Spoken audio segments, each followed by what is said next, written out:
Modus para pelaku dalam hal ini adalah mereka memantau kendaraan-kendaraan yang melintas.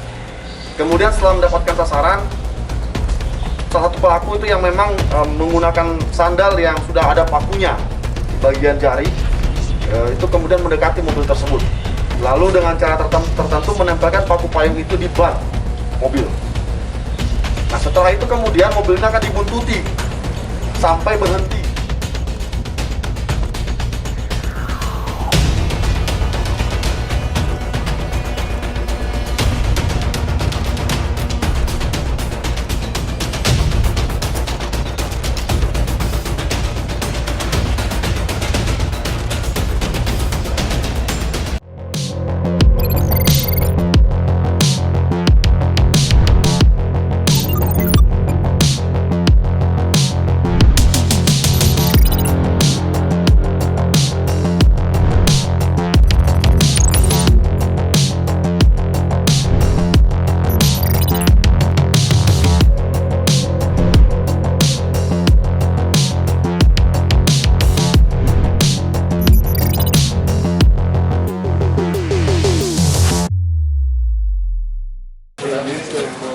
Motifnya, durinya, Betul.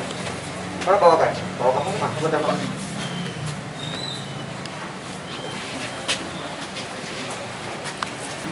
Assalamualaikum warahmatullahi wabarakatuh. Waalaikumsalam. Sore ini kita Polsek Samarinda Kota akan melakukan press release terkait dengan tindak pidana pencurian dengan modus pecah ban. Ya. Adapun tersangka dalam perkara ini adalah AI, 52 tahun, suku Makassar, dan pelaku pernah dihukum sebelumnya dalam kasus pembunuhan pada tahun 1993 yang terjadi di Makassar. Secara garis besar, untuk di wilayah kita Samarinda Kota terdapat 5 TKP yang merupakan hasil kejahatan dari pelaku ini. Nah, modus para pelaku dalam hal ini adalah mereka memantau kendaraan-kendaraan yang melintas. Kemudian setelah mendapatkan sasaran, salah satu pelaku itu yang memang menggunakan sandal yang sudah ada pakunya di bagian jari, itu kemudian mendekati mobil tersebut. Lalu dengan cara tertentu menempelkan paku payung itu di ban mobil. Nah, setelah itu kemudian mobilnya akan dibuntuti sampai berhenti.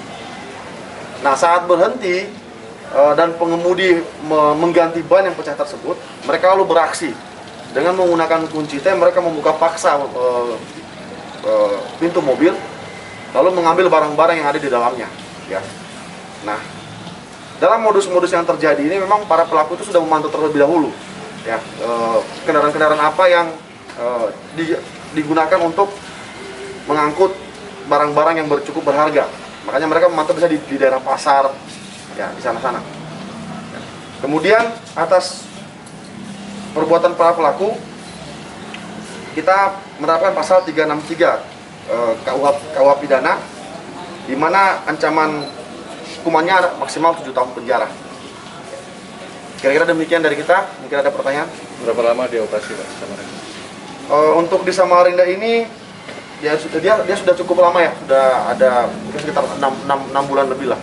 Ya, karena dari proses yang mereka lakukan ini bukan kejahatan yang spontan.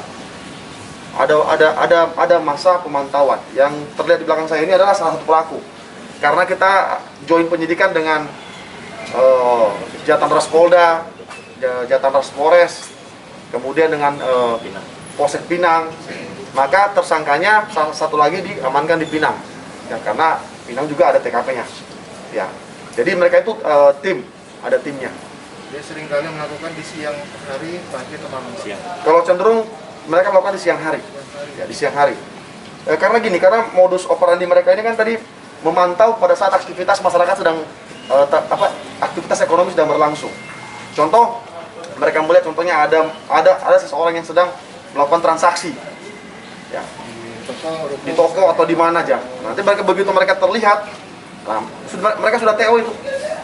Nah, nanti pada waktu pengemudi sedang turun dari mobil, sedang berada di toko atau bagaimana, dia akan mendekati mobil tersebut dan menempelkan paku payungnya. Dalam satu kelompok berapa orang mereka, Pak? Untuk saat ini kita baru mendapatkan 2 orang. Ya, memang mungkin tidak tertutup kemungkinan ada yang lain, tapi saat ini berdasarkan fakta-fakta yang kita miliki, baru 2 pelaku yang benar-benar terlibat dalam hal ini. Kalau peran masing-masing, Bang? Ya. Tangkapan jam berapa? Ini pelaku ini ditangkap pada hari Selasa ya, pada hari Selasa kemarin. Ya, itu karena adanya banyak laporan dan memang kita sedang atensi terkait dengan perkara ini karena kerugian yang muncul itu cukup besar, bahkan sampai ratusan juta sekali mereka bekerja. Buat apa dia? Ya, kalau alasan klasik mereka pasti akan kebutuhan sehari-hari. Ya, tapi kalau uang sebesar itu kita masih menelusuri juga. Nanti kalau contohnya ada memang arahnya untuk mereka membeli sesuatu aset atau bagaimana, kita akan melakukan penyitaan. Tapi kita masih menelusuri.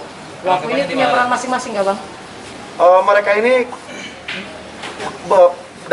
karena mereka berdua, jadi mereka melakukan secara bergantian. Ada yang sifatnya untuk memantau, terus kemudian ada juga yang bagian menancapkan paku payung tadi. Ya. Tetapi kalau untuk peran spesifik mereka tidak. Ya. Jadi pada waktu itu siapa yang mengendarai motor itu terkadang mereka berganti-gantian. Selain uang dan apa lagi barang curian? Kalau yang sudah kita data dari 5 LP ini, selain uang mereka ada juga kebetulan yang ada di dalam mobil itu ada lembar BPKB juga.